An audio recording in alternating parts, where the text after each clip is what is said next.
The GEICO Mark Roth Plastic Ball Championship is brought to you by Lumber Liquidators, hardwood flooring for less. By GEICO, 15 minutes could save you 15% on car insurance. By Bear Aspirin, expect wonders. And by Go RVing. Visit GoRVing.com for a free video. Go affordably, go RVing. We welcome you back. Wayne Garber with 4 strikes, 3 in a row, 4 through 6. He has a 13-pin lead over Mike Machuga in match number 1. The winner to take on Walter Ray Williams Jr. Take a look at where Wayne Garber's playing this Shark oil pattern. Even though he throws it straight, remember, Shark, you got to play the middle part of the lane. Even Wayne Garber is in to almost third arrow. Mike Machuga, slower ball speed, a lot more hand. You're going to see Mike Machuga farther left. And look at that trip, 4-9.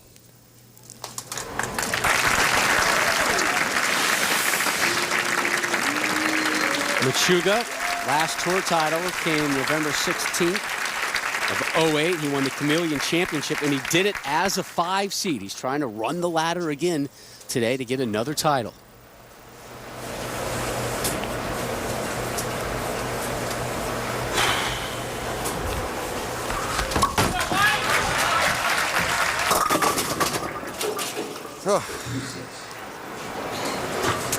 Machuga's gone through the nose the last 2 shots in a row on that right lane, Rob, but because he's not throwing reactive resin, he can't just jump in 5, 6, 7 boards and start opening up the entire lane. However, he does have to make a nice 2 or 3 board adjustment, a 2-in-1 or a 3-in-1, 2 with his feet, 1 with his target, because he needs to find some more oil in the middle part of the lane.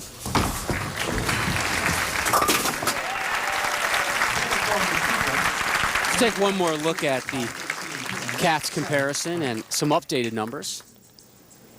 Wayne Garber's speed is pretty much identical to what it was back at the red, white, and blue tournament, as is Mike Machuga's. Wayne Garber's around 20 miles an hour. Machuga's around 17 and a half miles an hour, but they're playing 2 completely different places on the lane. There's where Machuga's playing, 4th arrow. He's right around the 20th board. There's his ball speed. Wayne Garber, a good arrow right of that.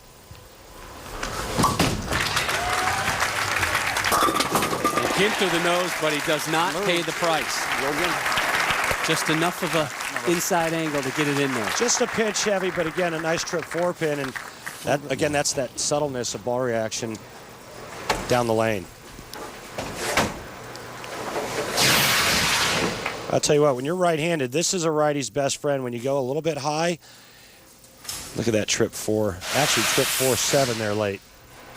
Garber up, looking for today's first ham bone.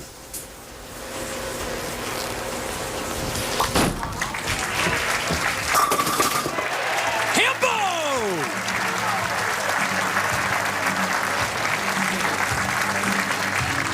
Show me those signs, Long Island. That was just absolutely perfectly flush there for 4 in a row. Boy, you know, you think about the performance that he put on at the red, white, and blue tournament, tying Walter Ray, going to a roll-off, beating him there. You know, we asked him last night, we said, hey, what would you change or what would you do different? He said, you know what, on this telecast, I wouldn't do anything different. I'd do everything exactly the same. Drops the Yahtzee! Garber is into it. How about that blower 5 there? That was massive. We remind you to head on over to PBA.com right now, and you can submit your More of What Matters to You fan question, brought to you by One A Day. It's going to be directed this week to Jason Belmonte, our #1 seed. If your question is selected, you'll be recognized on air, and your question will be answered live. So head on over to PBA.com right now. Machuga, bottom of the 8th, down 33. Back-to-back jacks for Machuga.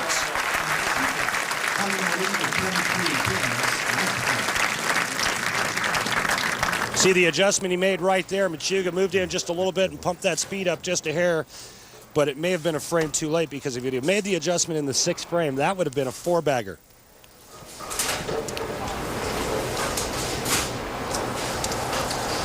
So Machuga now down 23rd as we begin the foundation frame 9th.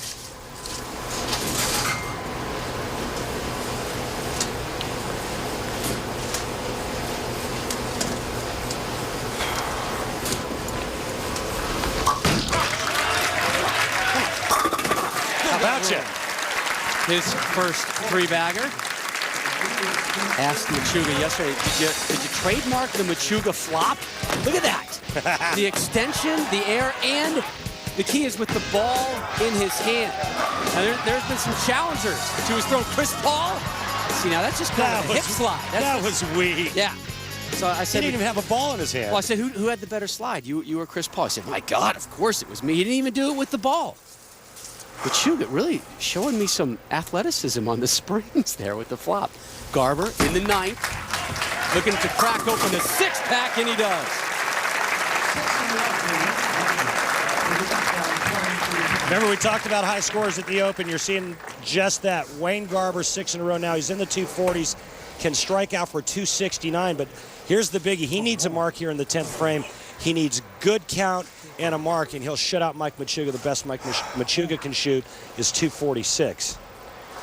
It's just his second ever career telecast.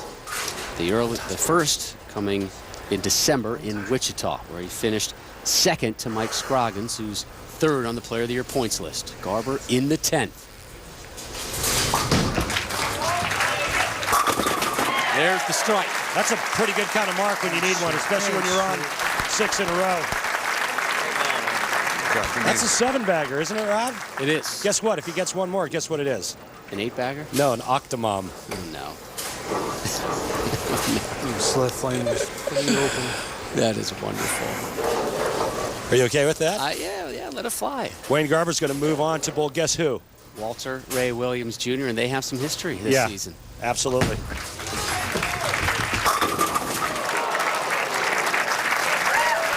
One shy of the Octomom. One shot of the octomom. I knew you'd like that. He's going to be in the 250s again. I think the difference in this match was Mike Machuga not making a big enough move on the right lane. Remember, 6th frame, he went through the nose, leaving the 3-6. He also did it in the 4th frame. He makes the move, and now it has struck every ball since, but it's just going to come one frame too late.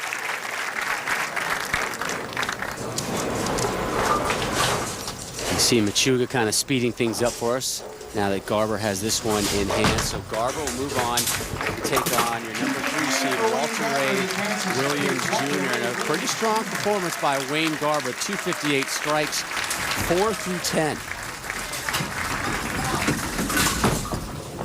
Garber took care of Walter Ray Williams Jr. in December at the Pepsi Red, White, and Blue Open.